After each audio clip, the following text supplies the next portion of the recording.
विजयवाड़ा के इब्राहिमपट्टनम वक्फ बोर्ड की मकबूजा अराजी का बोर्ड के हुक्काम ने दौरा किया। एनटीपीएस वक्फ अराजी पर काबिज है। इस मामले पर मकामी अफराद अदालत से रुजू हुए हैं और मकामी रुकन असम्बली को भी इसकी इतला दी गई। वक्फ बोर्ड के हुक्काम ने ज़िम्न में एनटीपीएस को कई नोटिसें जारी की हैं, लेकिन एनटीपीएस इंतजामिया ने कोई जवाब नहीं दिया। वक्फ बोर्ड के असिस्टेंट सेक्रेटरी मंसूर ने बताया कि एनटीपीएस ने बिना किसी मुआवजे के वक्फ इमलाक पर नाजायज़ कब्जा किया है। वक्फ बोर्ड मकबूजा ज़मीन को दोबारा तहवील में लेने के लिए हर मुमकिन कोशिश कर रहा है। ज़मीन का सर्वे और पैमाइश की जाएगी। इस मौके पर वक्फ बोर्ड के ओहदेदार मस्तान, करीमुल्लाह, नूह, वकला मतीन, रहमान और कुंडापल्ली के बाशिंदे भी मौजूद थे। ఎంఆర్ మన ఇబ్రహీంపట్నం ఎంఆర్ గారు అందరూ ఇక్కడ మా ఒగ్గోడు స్థలాన్ని కొలవడానికి ఈరోజు డేట్ నిర్ణయించాను.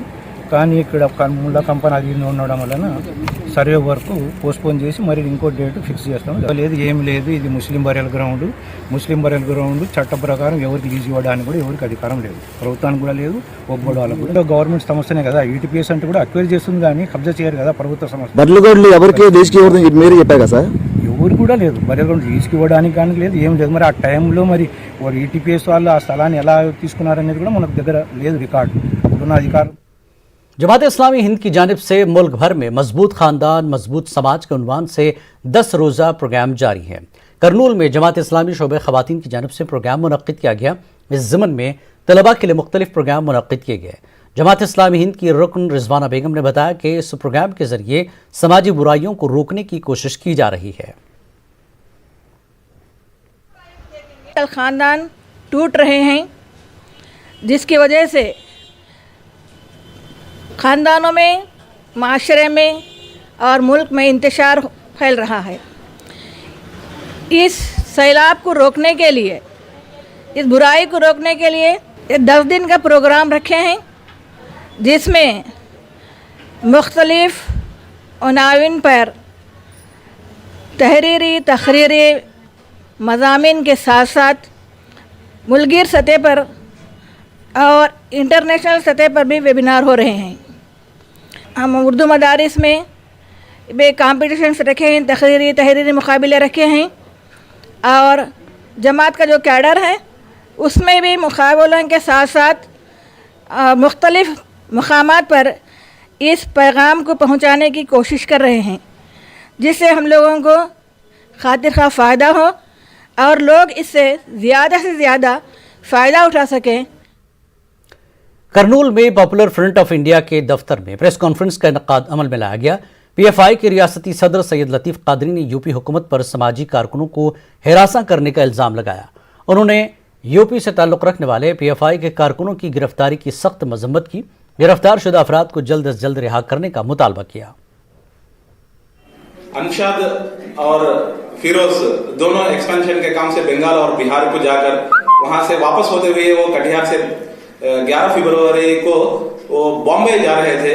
तो बीच में एसटीएफ पुलिस जो है उन लोगों को जैसे गुंडे किडनैप करते हैं उस तरह से किडनैप करके उनको लेकर गई है, लेकिन उनके घर वालों को इत्तला नहीं दी गई।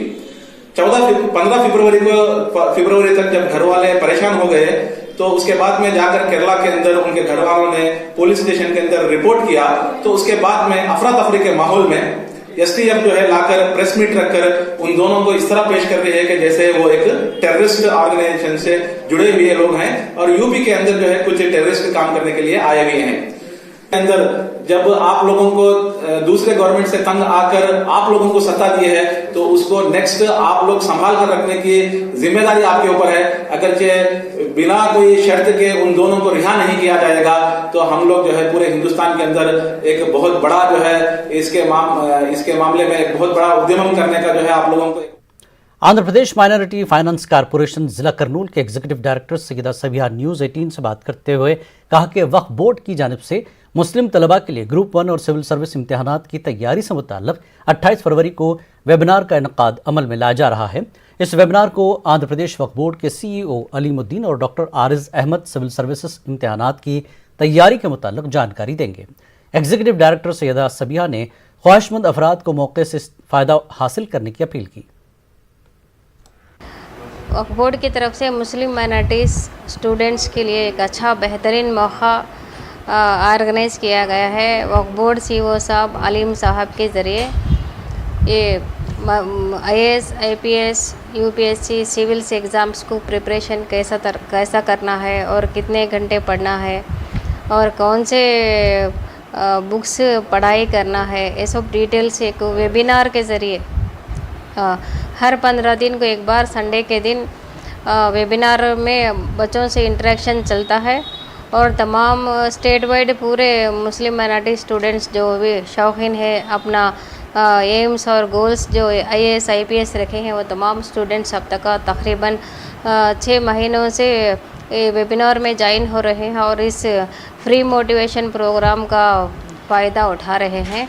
और हमारे करनूल के तमाम अफराद से मैं गुजारिश करती हूँ कि अपने बच्चों को भी आगे बढ़ाएं, उनको तरक्की करने का एक मौका अता फरमाएं। यहाँ पे इंटरेक्शन करने वाले जो हैं हमारे डॉक्टर आरिज़ अहमद साहब जो असम में JED डिपार्टमेंट के प्रिंसिपल सेक्रेटरी साहब हैं, ये ख़ुद अपने ज़ाती शौक़ के तौर पर वो मुसलमानों को कमिट। आंध्र प्रदेश के वजीर सनत एम गौतम रेड्डी ने मंगलगिरी में APIIC के दफ्तर में महकमे सनत के हुक्काम के साथ जायजा इजलास मुनक्किद किया। उन्होंने हुक्काम को रियासत में नए सनतों के क़याम के अलावा महारत, तरबियत और मुलाजमत के मौक़े पर खुसूसी तवज्जो देने की ज़रूरत ज़ाहिर की। उन्होंने रवां साल मरकज़ी हुकूमत के तयशुदा अहदाफ को पूरा करने में बेहतर काम करने की हिदायत दी और आम आदमी के मफाद में पॉलिसी तैयार करने पर जोर दिया। CPI आंध्र प्रदेश के सेक्रेटरी रामकृष्णा ने विशाखा स्टील प्लांट को बचाने के लिए रियासती वज़ीर आला से कुल जमाती वफ्द को दिल्ली ले जाने और वज़ीर आज़म से नुमाइंदगी करने पर जोर दिया। उन्होंने कहा कि स्टील प्लांट जिद्दजहद और कुर्बानियों के बाद कायम हुआ है, इसको प्राइवेट इदारों के हवाले करने से आवाम को मुश्किलात का सामना होगा। It was achieved by the Andhra people through dedication, through so many strikes, and also 32 persons sacrificed their lives. So we demand the Chief Minister, Mr. Jagan Mohan Reddy, to go to the Prime Minister, Mr. Narendra Modi. Otherwise, it will the future of the political future of the Chief Minister, it will be ended well, because Telugu Desam party के secretary नारा लोकेश ने party के साबिक रुकन assembly Somaiya से मुलाकात की। वाज़ेह है कि इन पर चंद दिन पहले हमला किया गया था। नारा लोकेश ने कहा कि तेलुगु देशम पार्टी सोमैया के साथ है। पार्टी इंसानियत और हमदर्दी पर यकीन रखती है। उन्होंने तेलुगु देशम लीडर पर हमले की मजम्मत की।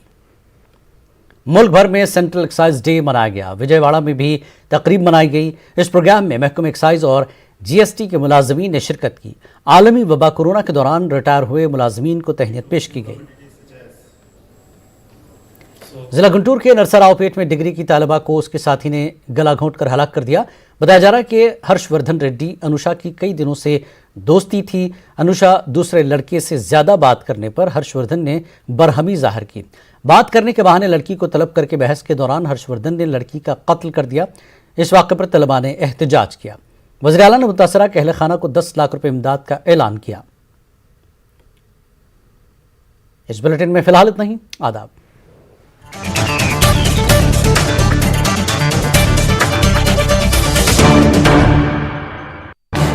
इस न्यूज हेडलाइंस